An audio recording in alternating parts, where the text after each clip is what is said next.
But what is going on, everybody? My name is Roger. Tune into my channel. This is my 240Z, and this is what we're going to be working on today. So,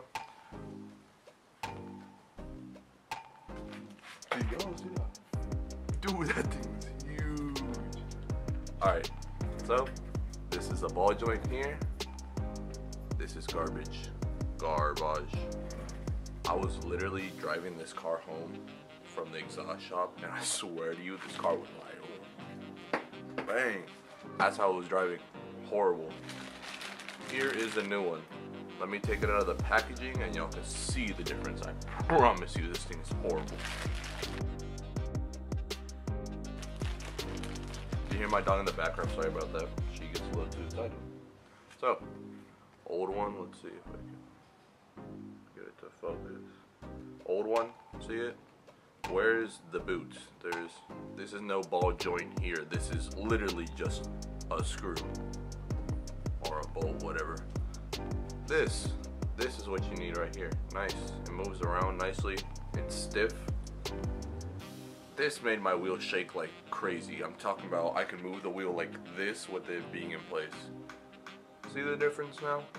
This is what we're changing today. I'm gonna show you how. Super simple, super easy. It's gonna take, I don't want to say like 30 minutes at most, but since I'm gonna be painting my control arm, it'll take me a little bit longer because I gotta let it dry. I'm gonna do other things in the meantime too. But yeah, let's get right into it. Beep. So before we get started, hit up my Instagram, bang, right here, 240RBZ on Instagram. Feel free to ask me questions. Feel free to just go through my feed. I mean, I post a lot about DATSUNs there. I post a lot about this 240Z, my 510, which is in the back, which y'all have seen on this channel already, and just other things. So yeah, let's get right to it. So I already changed the driver's side already, as you can see right down there. Can you see it?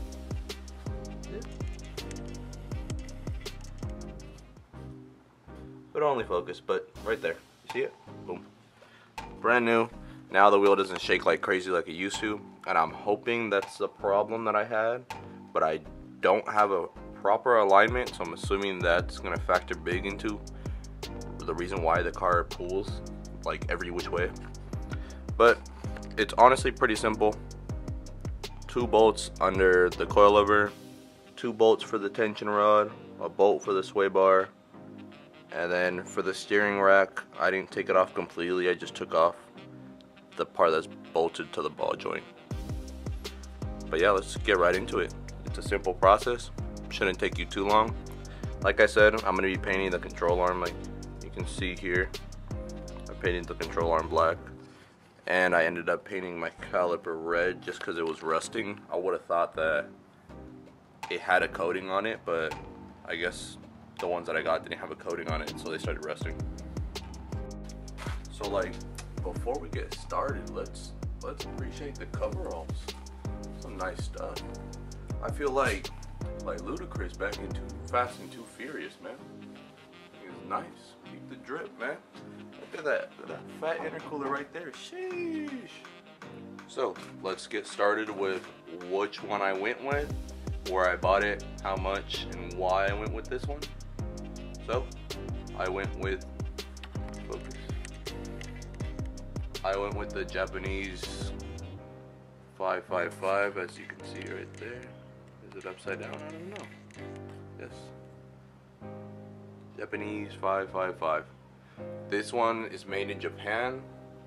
From the whole 10 minutes of research that I did online and all the forums, I was recommended this. There's a Moj, M-O-O-J, something like that. There's those ones, but I've heard people have had problems with them, and people have recommended this. I honestly wouldn't cheap out on suspension parts. That's something that I like to spend a little bit more, because you get what you pay for. I want to do it right one time, and I want to do it right the first time. So these ones should last me for as long as I'm going to be driving this car. I did purchase them on eBay. There you go. Nice. Thanks, Phil. So, Here's the listing. It was $109 with California tax. It came out to like $120, something like that. They came in like 2 days. See, it comes with all the hardware. I recommend it. It was $120. There was ones for like $40, and yeah, not gonna happen. I'm not gonna buy that one because, like I said, might as well just do it right the first time. Spend the money the first time, because you trying to save a penny, you're gonna spend $1. You know what I mean? So let's get right into it. Let's get to unbolting.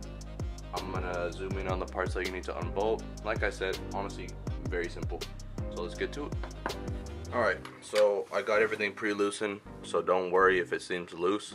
It's just because I loosened them off camera, and I just don't enjoy struggling on camera.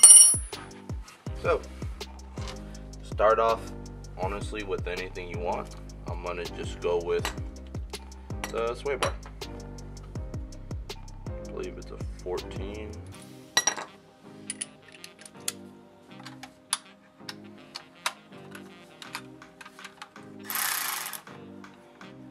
If I haven't mentioned this already, get one of these. 100%. So much easier.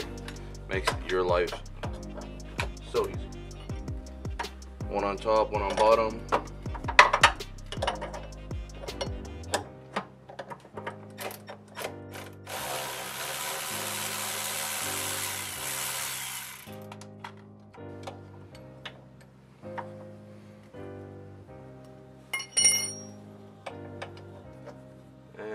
Just like that, your sway bar is loosened. Remember how it came off?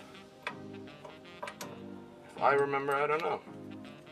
I could always just refer to my sway bar on the other side. Now we're gonna do the tension rod. That is the same thing. It is a 14. One on top, one on bottom.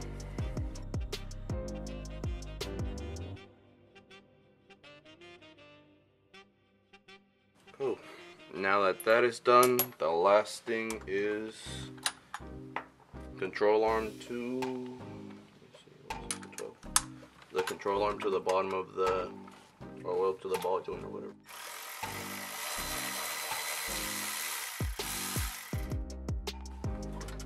Alright, so now everything should be loose. Pull the control arm down. That swings down. I don't know what this bracket's called, but it's a bracket from the steering rack to the control arm.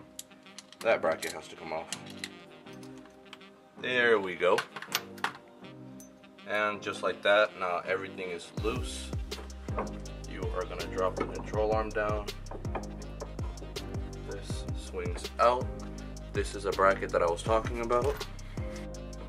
So, after a lot of persuasion, here it is. The garbage. Absolute trash. This thing is disgusting. It is horrible. There is more dirt than there is metal on this thing. This thing is covered with like a cool ½ inch of dirt. Look at that. My hands, just from literally just touching this thing. Dirty. These cars are not the cleanest thing to work on. But, so, I am going to be taking off my control arm. Going to be painting it. Going to be cleaning it. I'm going to be cleaning this. So, I will be back after that. After this, it's literally just going in reverse. Like, putting this back in here. This goes back on there. Super simple, super easy. Since I have everything apart, I might as well just clean it up, make it look better, and hey, weight reduction, bro. It'll be a good amount of time for me, not even a second for y'all. So, I'll be back. Cool. After cleaning this extensively and cleaning and painting this, now we are back to the install.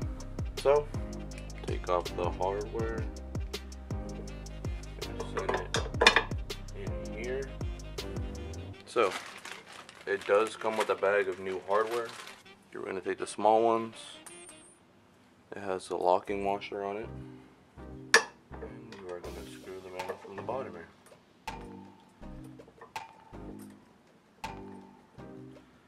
honestly a pretty simple swap.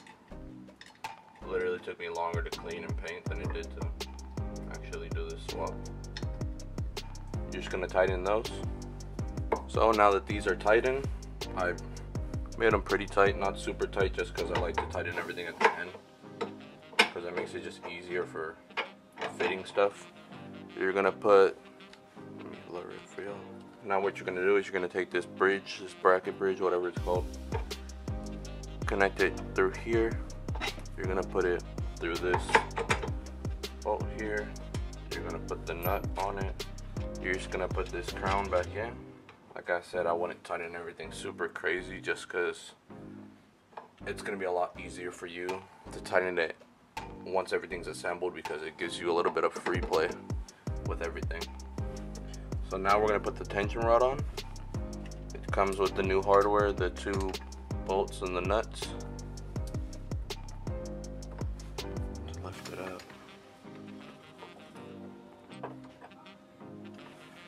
Alright, now that those bolts are tightened down, let me see if I can show you. See right there? These 2 right here. You're gonna work your way to the sway bar. Boom. A lot easier this way than putting the sway bar on first. So learn from my mistakes. Now you're gonna want to tighten everything up. Now that everything's in place, the last thing that's left is mounting the bottom of the coilover onto this, what is this called? Knuckle? Yeah. Cool. I'm not gonna say anything. Don't make fun of me in the comments. But yeah, let's make sure everything's tight and get her done. Don't forget your cotter pin. Put one here. I gotta find one for this side where the steering rack side is, and then put one in the new one that you put just right here. So part 55 billion of this sway bar. Leave the sway bar loose so you can move the control arm up and down. Last thing is, second to last thing is, because sway bar. Second to last thing is putting the bolts that go underneath next to where the ball joint is. So it's these 2 right here. I already have them screwed in. I'm just gonna tighten them down. After I tighten those down, I am, for the last time, going to tighten the sway bar down. And after that, the swap should be complete. I mean, like I said, straight to the point. Literally 1, 2, 3, 4, 5, 6, 7, 8 nuts and bolts. I mean, these cars are simple. That's why I like them. Easy to work on. And just like that, now that you have everything tightened, I know I'm missing the cotter pin. I'm gonna put that on. I just gotta find them. I have them somewhere in this pile. But now that you have everything on, you can see that the new part is right here. Looking nice and fresh. And now you know how to change a bulb. And now you know how to change a ball joint on a 240Z, 260Z, 280Z, 280ZX. I'm pretty sure all those have the same thing. I'm going to be painting my caliper right here. I'll show you guys exactly why I'm painting now. I can get it you off the tripod. But as you can see here with the flashlight, it's starting to rust. Getting ugly. So I'm going to sand it down, shoot some red caliper paint. I did it on the other side already. Looks good, super bright. Just like that, it's a wrap. Like I said, super simple. Highly recommend it. I mean, I've been told that the steering wheel is supposed to come back around when you turn. You know what I mean? When you turn and then it comes back around by itself. That's what happens. Don't wait until you're like me, where I'm driving and all of a sudden my car decides to go one way and then goes the other way right after. Pretty sure that was my problem. If not, it's something loose or it's something with the alignment. I'm gonna do a whole run through and make sure that everything's fine, but like I said, I'm more than positive that's what it was. If not, it's the alignment. I did do an at-home alignment with the strings and all that with my boy Hector. I'll drop his Instagram right here. Go give him a follow. He has a Skyline R33. And well, make sure to subscribe to my channel if you want to see more content. if you don't already know, this is my 240Z. It has an RB25 big turbo. My plans are coming into play. I'm finally putting a lot of work into it. I do have a nice ECU ready for it. Pretty much I'm gonna make sure everything's set, drop it down. I'm gonna plug the ECU in. I'm gonna be connecting my laptop to it. I'm gonna try to get a bass tune on it. I'm gonna relearn the idle. I'm gonna do more research to see what I can do to make it as nice of a bass tune as I can get it to, just to make sure that I can do a little test run around the block just to make sure that everything's ready. I am trying to get it ready for a dyno within the next few months because I just gotta make sure that I'm bleeding the coolant system. I have to add a few new parts and like bugs, and just pretty much get it nice and ready for the dyno. So hopefully I can push a good amount of power. My goal right now is probably gonna be pushing 3. Oh, I've been looking at this the whole time. Oh my god. So excuse me for looking at the screen the entire time, but my goal for now is going to be 300 horsepower. I think that's a good amount starting off. I'm going to be maxing out the stock injectors. I haven't gotten a fuel rail and a nice fuel system yet. Right now all I have is a fuel pressure regulator, stock injectors, and a 340. What's it called? A 340 fuel pump. I think it's stealth fuel pump, aeromotive. There it is, aeromotive fuel pump. So that should be efficient just to get to like 80% of my injectors, and that's what I'm planning for. So I'm thinking about 280, 300, 325 depending on how the injectors are. But yeah, that's the plan. Be sure to like, it'll help me out, help push my video out to more people.